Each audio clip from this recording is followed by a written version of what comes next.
les gens entendent souvent, ils entendent l'art subtil de s'en foutre, ils se disent que voilà, c'est pour s'en foutre de tout. Non, c'est pour, on peut pas s'en foutre de tout. Ça nous aide plutôt à accorder de l'importance à ce qui est vraiment important.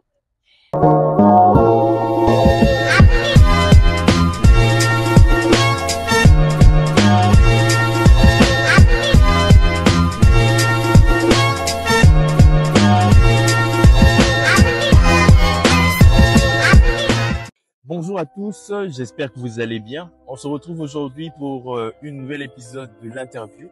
Aujourd'hui, nous accueillons une grande oratrice, une oratrice que j'estime particulièrement.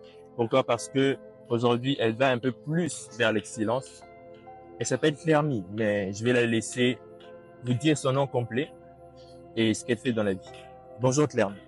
Bonjour Marc. Tu vas bien? Très bien. Déjà, merci de me recevoir. Le plaisir est partagé.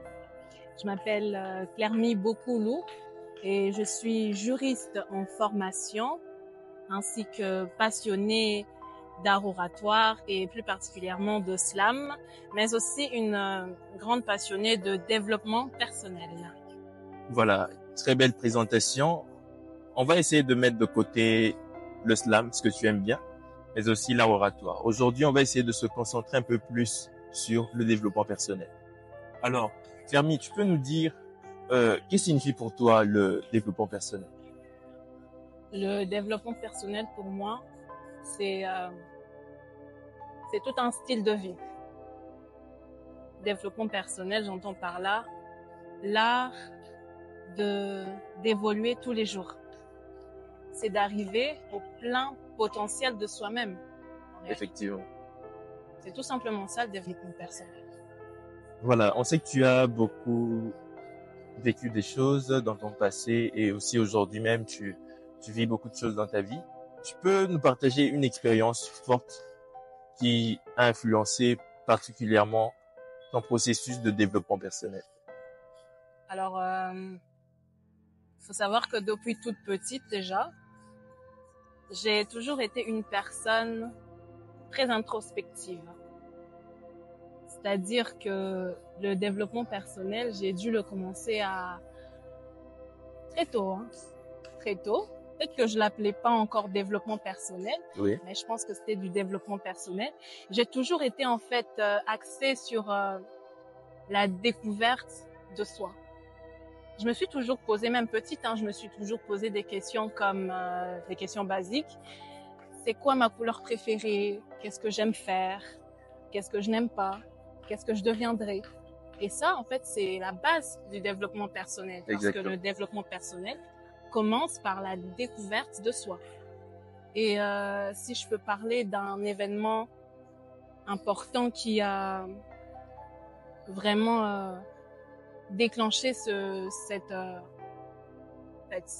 qui a déclenché ce fait que je puisse vraiment être attirée par le domaine en tant que tel, je dirais que durant le confinement, si je peux dire ça comme ça, c'est à ce moment-là que je me suis vraiment intéressée à la psychologie. Parce que je pense que pour nous tous, le confinement a été un moment qui nous a aidés à se découvrir. Et moi, j'ai découvert la psychologie. Et en creusant un peu plus dans la psychologie, j'ai découvert le développement personnel. Donc, je peux dire un peu, c'est le confinement. Parce que le confinement m'a obligée à faire ce travail d'introspection. J'avais beaucoup plus de temps. Je ne sortais pas. On était cloîtrés chez nous la plupart du temps. Et donc, voilà. Très belle expérience. Aujourd'hui, tu as quand même des habitudes au quotidien qui te permettent de continuer à te développer, à changer ta vie. Quelles sont ces habitudes au quotidien que tu as eu à mettre en place pour continuer à avancer, à te développer, à changer ce qu'il y a à changer? Eh bien, déjà, quand tu décides en fait de faire ou de te mettre au développement personnel, la première chose à faire, c'est d'établir des objectifs clairs. Et moi, personnellement, l'un des objectifs que je me suis fixé, c'est de sortir le plus possible de ma zone de confort. Quand je peux, je fais de nouvelles choses. Je fais des choses qui me font peur. Je me mets au défi. Et en fait, ce sont là les mécanismes que j'ai mis en place pour, au sein de mon développement personnel. Par exemple, moi, en tant qu'introvertie et ancienne timide aussi, ça a toujours été difficile. À chaque fois, je suis toujours surpris d'entendre ça. Et donc, je disais que je suis assez introvertie et timide, même si vous n'y croyez toujours pas. Les anciens timides, on sait très bien comment cacher ce côté-là. Parce que voilà, justement, le développement personnel apprend à travailler dessus, tellement que ça ne se voit même plus. Exactement. Et ce que je vais faire en tant qu'introvertie, comme je disais, je vais me mettre au défi de parler en public, de ne serait-ce que lever le doigt dans l'auditoire pour poser une question. Ces petites choses, en fait, que je mets en place chaque jour, Oui. Ça aide au développement personnel. Je sais pas, parler à un inconnu, l'aborder, faire une petite discussion. Ce sont des choses qu'on pense anodines, mais qui opèrent des changements très, très profonds. Et parmi ces trucs que tu mettais en place, est-ce qu'il y a aussi la lecture? La lecture, moi, je pense que la lecture... Est-ce que ça t'a aidé aussi à te développer? C'est un grand oui. Un grand oui. Déjà, la lecture et moi, c'est une grande, grande histoire d'amour. Ah, c'est ton petit copain comme moi. C'est une grande histoire d'amour, ça date de je ne sais combien d'années. Parce que je disais que j'étais passionnée de slam. Et le slam, c'est de la poésie. Et quand on fait de la poésie, forcément, on lit de la poésie. Exact. Forcément, on lit en général. Que ce soit des romans, que ce soit des livres de développement personnel, on lit. On est lecteur. Et la lecture a toujours eu une place importante dans ma vie. En fait, moi, je me suis toujours mis au défi de lire par année. C'est pas beaucoup comme défi, mais c'est à la hauteur de ce que je peux. De lire au moins 10 livres par année. C'est le défi que je me donne.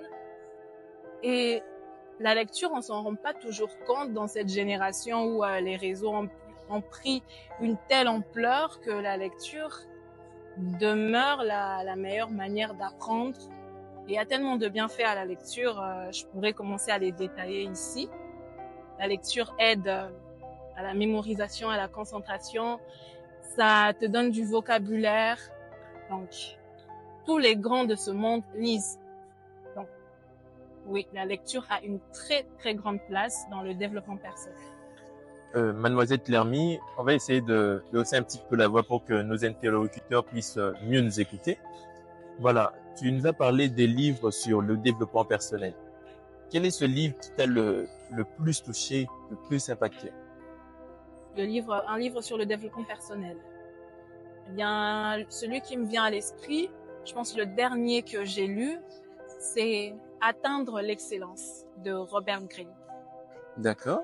C'est un livre qui parle de comment, qui démontre comment, qui donne les clés pour atteindre l'excellence. En fait, tout est dans le titre.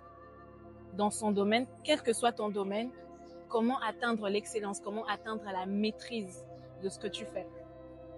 Et ce livre, en fait, il commence par nous dire que atteindre l'excellence, comme les grands de ce monde, les hommes politiques, les grands leaders, atteindre l'excellence comme eux, c'est possible, c'est à la portée de tous.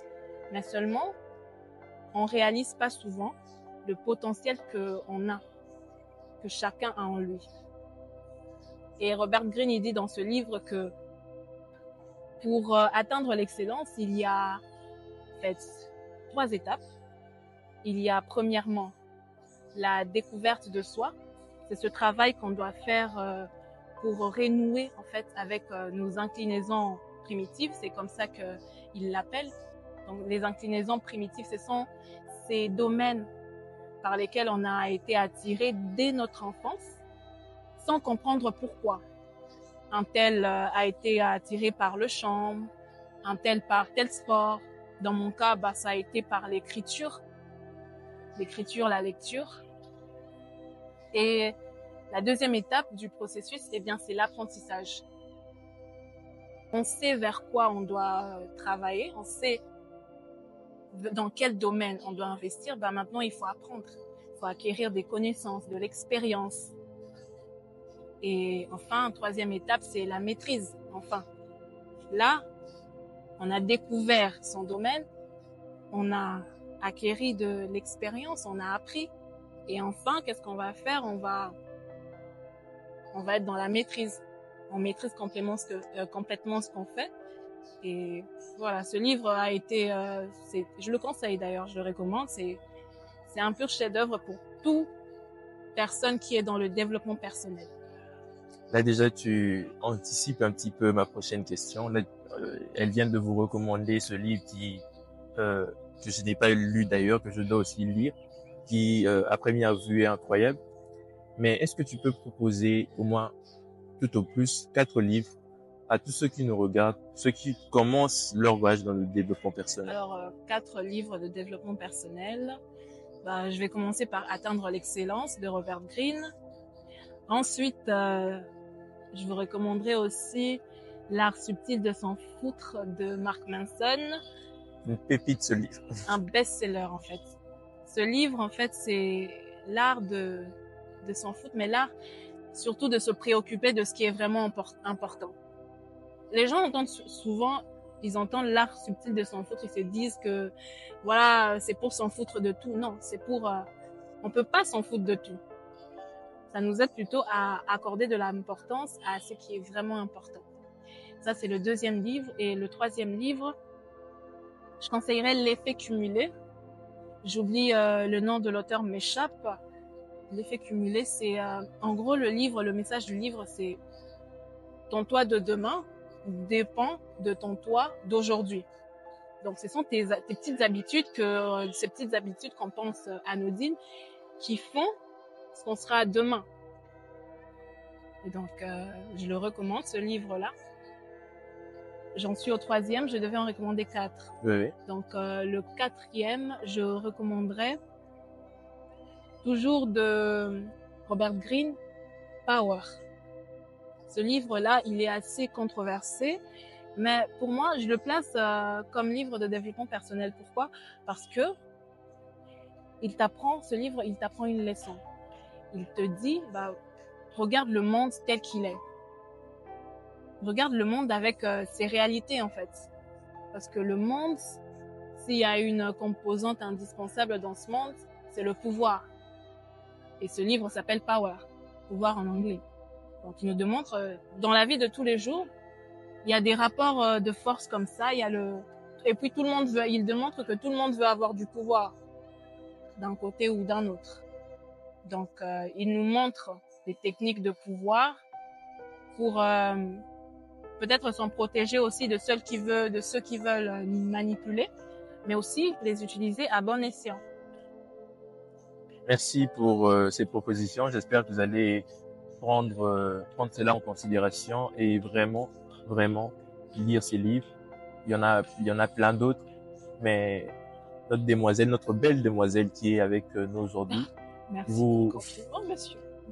Vous recommande ces livres que je pense qui va aussi vous aider à continuer à vous développer. Voilà, Mademoiselle Clermy, est-ce que vous pouvez nous mettre en avant un truc sur lequel vous avez eu à travailler depuis quelque temps et qui aujourd'hui, quelque part aussi, fait partie de cette compétence que vous avez réussi à développer avec le développement personnel? Eh bien, si je pourrais en citer une vraiment centrale, c'est l'art oratoire. Je savais. C'est l'art oratoire. Donc, il n'y a même pas à poser la question, c'est l'art oratoire parce que, comme je l'ai dit tantôt, moi, je suis introvertie de nature. Ça, je pense, c'est le trait de caractère qui me définit le mieux. Je suis introvertie et parler en public, ou parler tout court, en fait, devant des gens, ou même m'entendre dans un voice, c'est pas quelque chose avec une chose avec laquelle j'ai toujours été à l'aise. Et donc, malgré que autour de moi on me disait, voilà, t'as une très belle voix, un très beau timbre, mais il y avait vraiment ce blocage-là. Et le développement personnel, dans le développement personnel, il y a vraiment le concept de confiance en soi qui a beaucoup joué en moi, en fait. Ça a augmenté la confiance que je pouvais avoir en moi, cette foi que je pouvais avoir en moi, l'estime. Et quand tu as de la confiance, ben, tu te crois invincible. Tu te prends pour Superman, en fait. Tout part de la confiance en soi. Pour Superman, mais il faut pas oublier qu'il a une faiblesse. Bah oui, ça c'est indéniable. On a tous des faiblesses. Mais quand tu as confiance en soi, bah, déjà, tu arrives mieux à cacher ses faiblesses. Et quand tu te fais croire à toi-même que voilà, je suis le plus fort, bah, tu vas agir comme si tu étais le plus fort. Fake it until you make it. Comme les anglophones disent. C'est la première qui nous fait ça. Elle me sort un truc en anglais. C'est incroyable. C'est vraiment incroyable. Termi, là, quelque part, tu as un peu mis en avant le concept de la peur de parler en public. Je ne voulais pas en parler aujourd'hui, mais quelque part, elle me force. Elle me force un petit peu par l'esprit. Est-ce que tu as toujours peur aujourd'hui? Peur de parler en public? Eh bien, à cette question, je répondrai oui. Oui, j'ai toujours peur de parler en public. Avant chaque manifestation, avant chaque prestation, même quand je dois lever le doigt pour poser une question dans l'auditoire, oui, j'ai toujours peur. Il y a toujours cette boule au ventre. Mais la différence avec la moi qui applique le développement personnel et avec la moi qui n'appliquait pas le développement personnel, c'est que aujourd'hui, je peux gérer cette peur. Parce que on le dit souvent, et je pense que ça deviendra un slogan à force, la peur, en fait, elle se gère tout simplement. Elle ne s'efface pas, elle se gère. La peur, on ne peut que la gérer. Elle sera toujours là. Tout ce qu'on peut faire, c'est la gérer. Donc, oui, j'ai toujours peur, mais on gère comme on peut. Mais vous savez, cher ami, je vais te dire ça ici aussi comme confidence. À chaque fois qu'elle a eu à prendre la parole, j'ai jamais vu la peur en fait. Pour dire simplement que à chaque fois que vous prenez la parole, même si la peur elle est là, ne vous posez pas trop de questions. Peut-être que les autres ne voient pas. Tout se passe à l'intérieur. Et c'est ce qu'on m'a dit aussi pendant mes différentes prises de parole en public. Tu rentres à la maison, tu te dis que ça s'est mal passé, mais au final, il y a des gens qui te félicitent, il y a des gens qui te disent que voilà, tu as bien fait les choses, mais au fond, tu te dis mais qu'est-ce que j'ai fait? J'allais sortir un gros mot, mais voilà. On se retire. Qu'est-ce que j'ai fait en fait? En fait, ce que les autres ont vu, c'est ce que toi tu n'as pas vu. Exactement. Nous arrivons presque à la fin de cette émission. Alors, mademoiselle Lermy, quel conseil vous pouvez donner à ceux qui commencent à se développer personnellement, qui sont nouveaux dans ce monde? Quel conseil vous pouvez leur donner pour qu'ils puissent atteindre l'excellence rapidement? Bien. Rapidement et sûrement. Bien, merci pour la question, mon très cher Marc. Le conseil que je pourrais donner à tout celui qui se lance dans ce beau voyage qui est le développement personnel, parce que oui, c'est un voyage et non une destination. En fait, c'est de faire preuve de patience, surtout. Moi, quand j'ai commencé le développement personnel, j'étais trop pressée. Je me disais, mais je bosse dur, je regarde des vidéos, je lis des livres, je sors de ma zone de confort, mais pourquoi j'ai pas des résultats là maintenant? Je veux des résultats là maintenant. Mais sauf que, comme je viens de le dire, c'est un voyage. Et il faut en fait savourer chacune de ces réussites.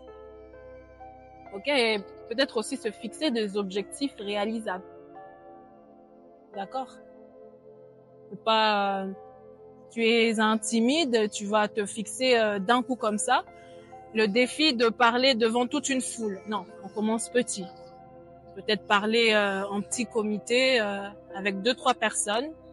Donc vraiment faire preuve de patience, de tolérance, de compréhension envers soi-même. Ça, c'est le premier conseil que je vous donnerai. Et après, ça ira. Le plus dur, c'est de commencer, de décider de changer en fait. Après, tout va couler. Il suffit juste de faire preuve de persévérance et le meilleur reste à venir. Parce que quand on se lance dans ce voyage, ce qui peut aboutir, ce n'est que le meilleur. Exactement. J'ai été heureux d'accueillir aujourd'hui quelqu'un qui est vraiment passé vers ce chemin de la peur de parler en public, vers ce chemin de la peur du regard des autres. Et j'espère bien que les conseils qu'elle vient de vous donner vont vous aider à continuer à avancer et à vous améliorer. On se retrouve prochainement pour cette émission, l'interview. Que Dieu vous bénisse.